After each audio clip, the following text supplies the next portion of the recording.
लेकर नेताओं का आना जाना शुरू हो चुका है। अब जल्द ही चुनाव होंगे, उम्मीदवारों के नामों का ऐलान होगा, तमाम नेता आना जाना शुरू है, क्या कहेंगे आप? चुनाव की फॉर्म भरने की प्रक्रिया का अंतिम दिन 11 अप्रैल का है। सरगर्मियां बहुत तेज हो चुकी है और हर तरफ से पॉलिटिकल पार्टी के लीडर्स आ रहे हैं।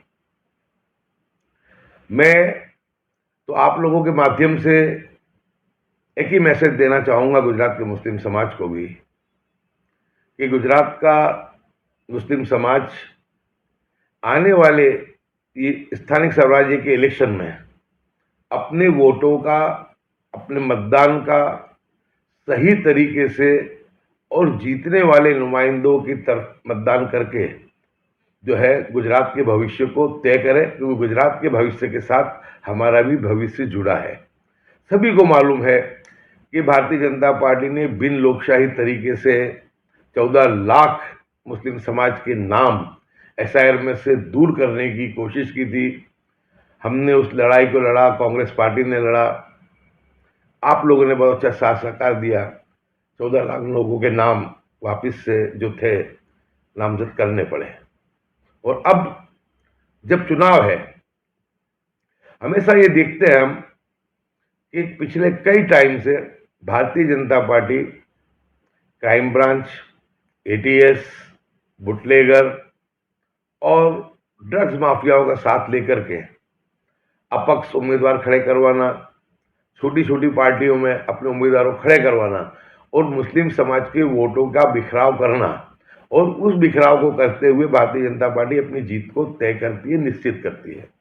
तो मुस्लिम समाज को अपने वोटों की कीमत को समझना पड़ेगा, अपना भविष्य खुद को तय करना पड़ेगा, और हम लोग जीतने वाले नुमाइंदे को एक तरफा वोटिंग देंगे, क्योंकि गुजरात की विधानसभा के 2027 में जो चुनाव आने वाले हैं, उस चुनाव की नींव जो है वो इस स्थानिक स्वराज्य के इलेक्शन से रखी जाएगी। यानी बहुत अहमियत भरे चुनाव है। भारतीय जनता पार्टी की जो राजनीति है, जो जुल्म और अत्याचार है, उससे सबसे ज्यादा अगर कोई त्रस्त है तो मुस्लिम समाज है। इसलिए मुस्लिम समाज को अपने वोटों की कीमत को अपनी कदर करते हुए, समझते हुए हमको बिल्कुल एकजुट होकर के जीतने वाले नुमाइंदे को वोट देना चाहिए। और हमको ये सोचना चाहिए, समझना चाहिए, क्योंकि वोट तो पॉलिटिकल पार्टी के लोग, हम लोग आएंगे, हम मांगेंगे, लेकिन तय आपको करना है, उसमें देखना आवाम को है कि कौन हमारे वोटों को बिखेरवाने के लिए आया है, कौन हमारे वोटों को जाया करवाने के लिए आया है, कौन मुनाफिक बन करके भाजपा की दलाली करने आया है। तो हमको सबसे ज्यादा सचेत तो दलालों से रहना है। हमको उसी पॉलिटिकल पार्टी को वोट देना है कि जो भारतीय जनता पार्टी का मुकाबला डट करके कर सके। तो जो सेक्युलर पार्टी, हमेशा से सबको पता है कि कांग्रेस पार्टी ने हमेशा सेक्युलरिज्म की राजनीति की है, और भारतीय जनता पार्टी का मुकाबला करने के लिए कांग्रेस पार्टी सक्षम भी है। तो सभी से गुजारिश है कि आप लोग अपने वोट को जाया नहीं करेंगे। जो दलाल हैं, जो मुनाफिक हैं, जो भाजपा के गुलाम बन के आ रहे हैं हमारे बीच में, तो उनको हम लोग जो है दरकिनार करेंगे, और सही मानों में सही तरीके से हमारी बात को करने वाले, हमारे सुख दुख में साथ में खड़े रहने वाले और भाजपा का मुकाबला कर सके, ऐसे नुमाइंदों को हम अपना वोट दें, ऐसी मेरी बहुत नम्र गुजारिश है।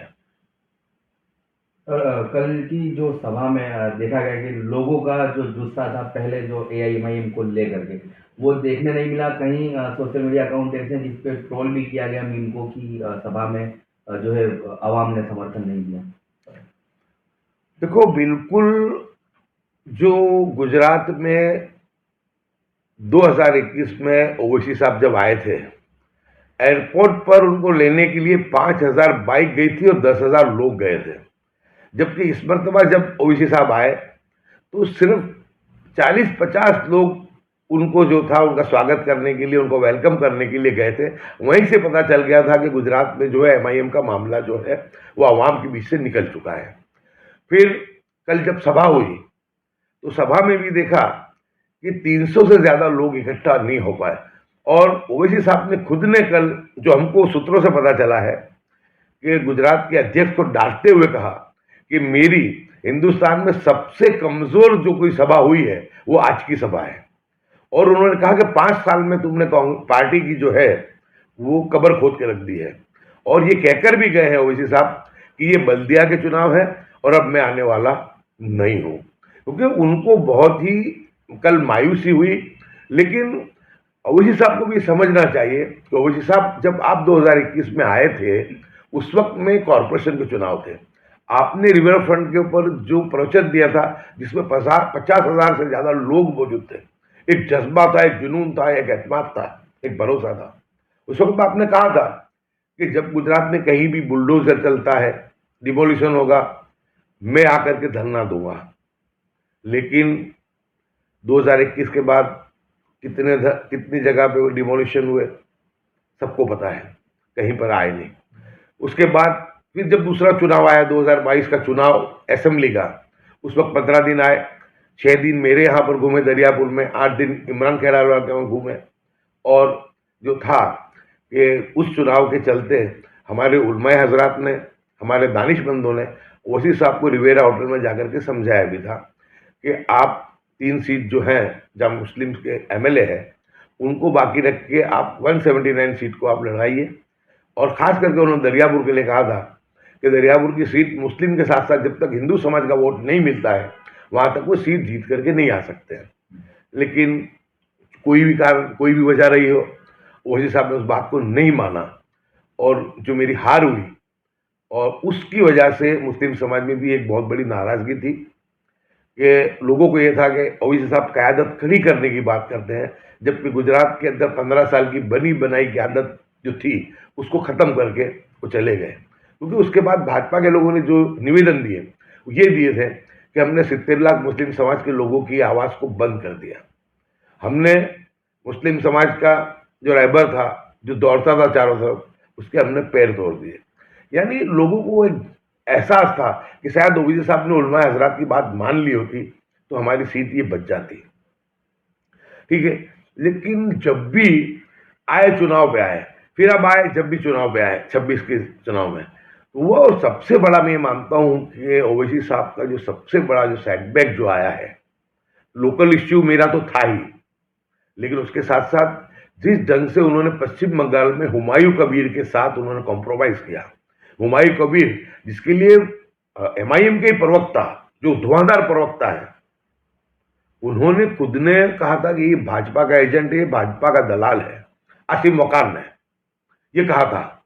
और बोले कि इसके साथ किसी को लगना नहीं चाहिए। सभी को पता है उस आसिम वकार के साथ जाना और उसके साथ स्टेज साझा करना, वो उनके लिए मैं मानता हूं कि बहुत बड़ा बैकफायर हुआ है।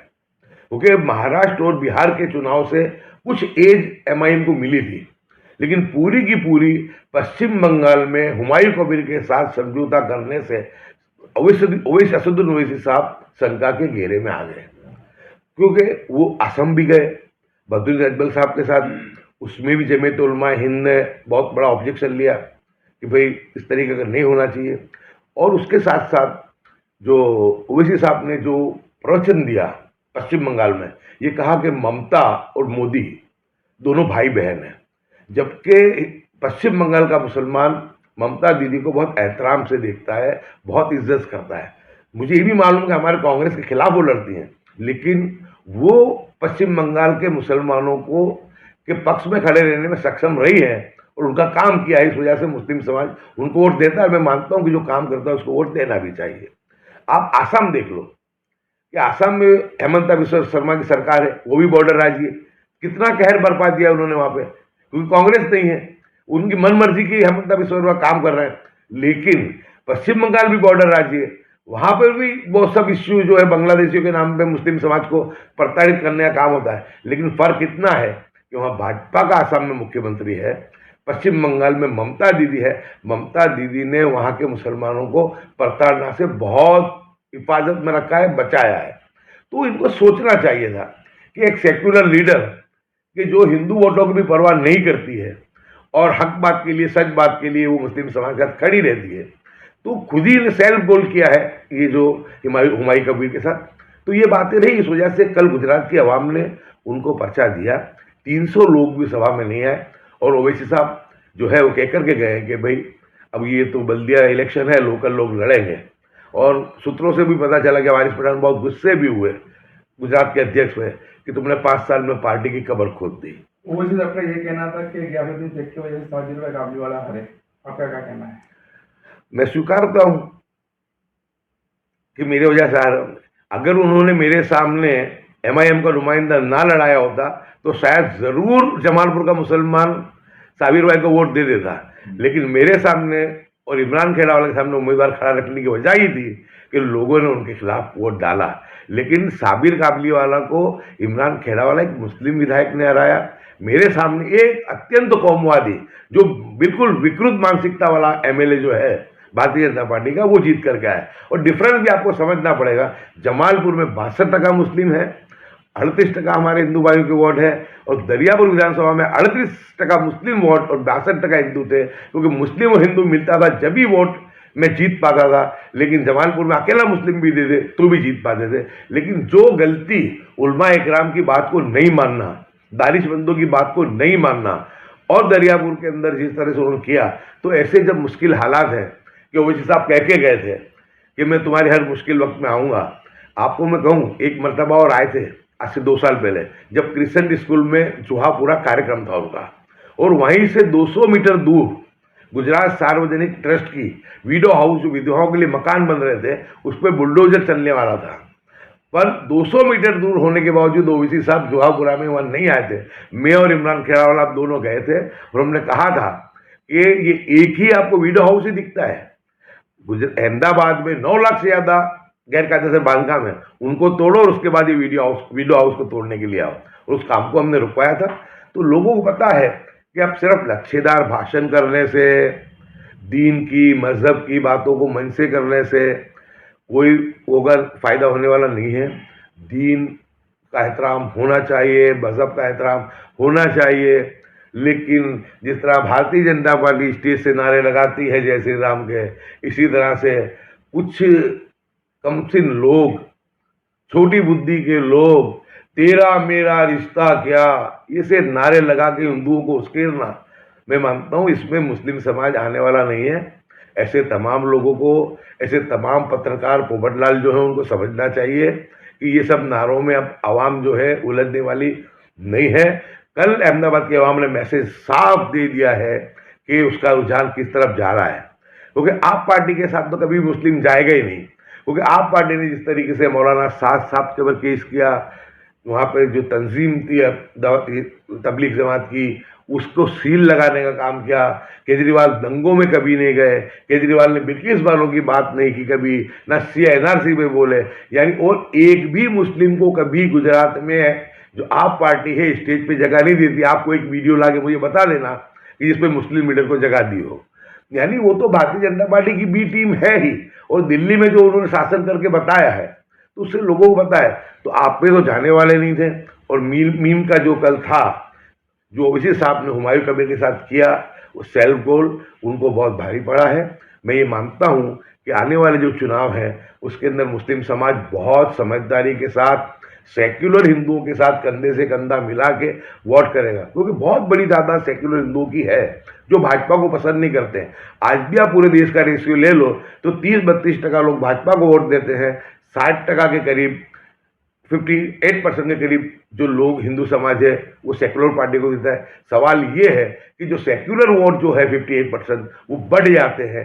भाजपा का जो टाइट वोट है, जो हिंदुत्व की राजनीति के चलते एक हुआ है, वो एक तरफा पड़ता है और सेक्युलर पार्टियों की हार होती है। इसलिए अब हमको ये तय करना है कि जो नरेंद्र मोदी की सरकार इस गुजरात से ही बनी थी, इस गुजरात के लोगों ने बनाई थी, और अगर नरेंद्र मोदी की केंद्र सरकार को हमको हटाना है तो 2027 में भाजपा को गुजरात से हटाना पड़ेगा। और उसकी शुरुआत इस 26 तारीख को होने वाले स्थानिक स्वराज्य के इलेक्शन से होगी। यानी ये जो आपका वोट है वो 2027 की विधानसभा चुनाव का भी भविष्य तय करेगा। और उस 27 की जीत के बाद, क्योंकि दिल्ली का रास्ता और राहुल गांधी जी को अगर प्रधानमंत्री बनना है तो वो रास्ता गुजरात होकर ही दिल्ली जाएगा, और 27 में कांग्रेस की सरकार बनेगी तो 29 में इंशाल्लाह जरूर राहुल गांधी जी देश के प्रधानमंत्री बनेंगे। और मैं मानता हूँ कि राहुल गांधी जी प्रधानमंत्री बनेंगे जब भी ये बुलडोजर की राजनीति, ये नफरत की राजनीति, ये डिमोलेशन की राजनीति, ये मॉब लिंचिंग की राजनीति जब भी खत्म होगी, क्योंकि राहुल गांधी के सेक्युलरिज्म में और उनकी विचारधारा में कहीं पे भी हमने अंतर नहीं देखा है। उन्हें 4000 किलोमीटर की भारत जोड़ो यात्रा उन्होंने निकाली। कुछ कांग्रेस में भी ऐसे रहबर लीडर रहे जिन्होंने अपनी विचारधारा को बदला और फासिस्ट लोगों के साथ गए, और अभी भी कुछ रहने वाले लोग कुछ जो है सॉफ्ट हिंदुत्व की बात करने वाले भी लोग हैं। लेकिन राहुल गांधी जो शीर्ष नेतृत्व है, गांधी परिवार है, वहां तक कांग्रेस भी सलामत है, सेक्युलरिज्म भी सलामत है, और देश का अमन भाईचारा भी सलामत है। इसलिए एकमात्र भारतीय जनता पार्टी का कोई विकल्प है तो कांग्रेस है, क्योंकि हम 15% मुस्लिम समाज एकजुट भी हो जाए तो हमारे सामने जो 80-20 की राजनीति जो मोदी जी और योगी जी ने शुरू की है, उसके सामने हम 20% वाले लोग नहीं टिक पाएंगे। हमको अकेली मुस्लिम पार्टी के चलते या अकेले मुस्लिम वोटों से हम हमारा रहबर नहीं बना सकते। 2-5 सीटें जीत सकते हैं लेकिन सरकारें नहीं बना सकते। सरकारें नहीं बनाएंगे वहां तक हम पॉलिसी बनाने में नहीं आएंगे, वहां तक हम लोग इंसाफ दिलाने की जो हमारी जो हैसियत पैदा नहीं होगी। इसलिए अगर देश के अंदर चलना है तो सेक्युलर हिंदुओं के साथ, सेक्युलर पार्टी के साथ कंधे से कंधा मिला के हमको चलना पड़ेगा। हम अकेले नहीं चल पाएंगे। हमारी जिम्मेदारी है कि हम जब हमारे वोट देते हैं जो सेक्युलर पार्टी, चाहे वो कांग्रेस हो, ममता दीदी की टीएमसी हो, अखिलेश जी की जो समाजवादी हो, तो उसमें वो जिम्मेदारी मुस्लिम रहबरों की है कि जो अपने समाज का वोट सेक्युलर पार्टियों को दिलाते हैं, उनको भी इतना एहतियात करना चाहिए कि तुमको अपनी पार्टी की गुलामी नहीं करनी है। ओवैसी साहब की भाषा में कहूँ तो दरी नहीं बिछानी है। वहाँ पे हमको जो है हमारे हक और हमारे हुकूक जो है वो हमको मांगने हैं, क्योंकि समाज तो जो है वोट दे देता है लेकिन समाज को हम उसका मुआवजा नहीं दिला सकते। मुस्लिम समाज में अगर सेक्युलर पार्टियों के लिए जो मायूसी आई है तो उसके लिए मैं सेक्युलर पार्टी के हिंदू नेताओं से ज़्यादा मुस्लिम जो मेरे जैसे लीडर्स हैं उनकी मैं जो है जिम्मेदारी को समझता हूँ कि हम लोगों ने हमारा वोट तो हमारी पार्टी को दिलवाया, कभी भाजपा से डरा के, कभी शिवसेना से डरा के, कभी संघ से डरा के, लेकिन हमने हमारे समाज को उसका मुआवजा नहीं दिलाया। तो मुस्लिम रहबरों को, लीडरों को भी मुखर होकर के तुम पार्टियों में किसी किराएदार नहीं हो, तुम किसी पार्टी के गुलाम नहीं हो, तुम हिस्सेदार हो। तुम वोट दे रहे हो तो तुमको हिस्सेदारी में भाग लेना पड़ेगा। और पॉलिटिकल पार्टी होती क्या है? पॉलिटिकल पार्टी जो होती है एक प्रेशर ग्रुप होता है। जब दलित अपनी बात कर सकता है, ओबीसी कर सकता है, अपर कास्ट कर सकता है, शेड्यूल्ड ट्राइब कर सकता है, तो मुस्लिम क्यों नहीं करेगा?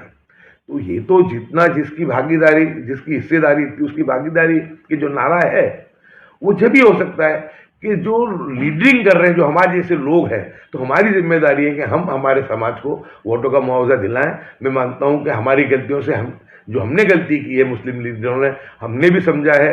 जो सेक्युलर पार्टी, कांग्रेस पार्टी के समेत उन्होंने से भी जो गलती हुई है वो भी उन्होंने भी समझा है। अब उन गलतियों को दरकिनार करते हुए जो हमारे नहीं लेकिन हमारे बच्चों के भविष्य को तय करने के लिए ये चुनाव जो 27 की विधानसभा की चुनाव नींव रखेगा, विधानसभा में की नींव रखेगा, और वही चुनाव 27 का 29 की लोकसभा की नींव रखेगा। मैं मानता हूं कि आज का जो वोट जो गिरेगा ये स्थानिक स्वराज्य में, मैं मानता हूं यही वोट जब 29 में पार्लियामेंट का चुनाव होगा, मैं मानता हूं कि इंशाल्लाह जरूर से फासीवादी लोग देश से जाएंगे, देश के अंदर अमन अमान भाईचारा आएगा और देश की संसद पे फिर से तिरंगा लहराएगा। ग्यासुद्दीन भाई, जिस तरीके से लोग जो है दबी जबानी बात करने लगे हैं कि ग्यासुद्दीन शेख ने अपनी हार के गुजरात में घूम कर इतने चर्चे करवा दिए कि उसका खामियाजा जो है एमआईएम को भुगतना पड़ेगा। साहब, मैंने किसी जगह में जाकर के मेरे हार की मैंने बात नहीं की, लेकिन चर्चा में बहुत लोगों को कहता हूँ साल भाई कि घर में अगर किसी की मैयत हो जाती है तो भी 40 दिन में लोग भूल जाते हैं। लेकिन आज 3.5 साल हो गए, गुजरात के कोने कोने में जहां भी जाता हूं तो आज लोग बोलते हैं कि आपकी हार के वक्त हम रोए थे। कोई कहता है हमारे गांव में हमने 2 दिन खाना नहीं बनाया था। यानी मैं ये सोचता हूं कि लोग घर का कोई प्रियजन, कोई रिश्तेदार चला जाता है दुनिया छोड़ के, उसको भी 40 दिन के बाद भूल जाते हैं। जिसे हम चालीसा कहते हैं, लेकिन यहाँ तो 3.5 साल हो गए। तो मैं तो इसको अल्लाह का रहमत और करम ही मानता हूँ कि मैंने तो ऐसा कुछ इतना किया नहीं था, एक छोटी मोटी कोशिश की थी, लेकिन उससे जो सियासत में लोग, उनको समझना चाहिए कि कौम जो है वो बेमुरवत नहीं है, कौम अच्छा बुरा सब देखती है। कौम ने सिर्फ मैंने उंगली कटाई थी और मुझे शहीद का मर्तबा दे दी, ऐसा क्या मैंने कर लिया था कि आज कौम 3.5 साल के बाद भी मेरे लिए कहती है। लेकिन अगर हम समाज के लिए काम करेंगे तो मैं मानता हूँ कि उम्मत मुस्लिमा बहुत भोली है, बहुत संजीदा भी है और एहसान को भूलती नहीं है, और उसी वजह से वो लोग याद करते हैं। आप कितनों को बुरा लगता है कि 3.5 साल के बाद ये क्यों बात हो रही है, आप किसी के मुंह में तो अल्फाज डाल नहीं सकते। वही साहब की प्रेस कॉन्फ्रेंस में पत्रकार सवाल हो रहे हैं, स्टेज पे से उनको कहना पड़ता है उनकी सभा में से, अब उसमें मैं क्या कर सकता हूँ। लोग याद करते हैं तो मैं तो उसको अल्लाह की रहमत ही समझता हूँ, और मेरे लिए तो ये है कि मैं उसको और जिम्मा समझता हूँ, मेरा हौसला बढ़ता है। हारने के बाद आपने देखा होगा मैं ज़्यादा ताकत से काम करने की कोशिश, उसी वजह से कि आज लोग मेरे लिए इतनी 3.5 साल के बाद भी मेरे लिए इतना दुख व्यक्त करते हो, तो मेरी भी जिम्मेदारी है कि लोगों के भरोसे पे जो भी कुछ है, हम ज़्यादा तो कुछ कर नहीं सकते, बड़ी सर्जरी तो कर नहीं सकते, लेकिन छोटा जो मोटा जो भी है कि वो हम लोग कम से कम मलहम पट्टी तो हम करें। तो ये समाज, ये मुस्लिम कौम तो वो कौम है कि जो उंगली कटाने वाले को भी शहीद का मर्तबा देती है। ठीक है।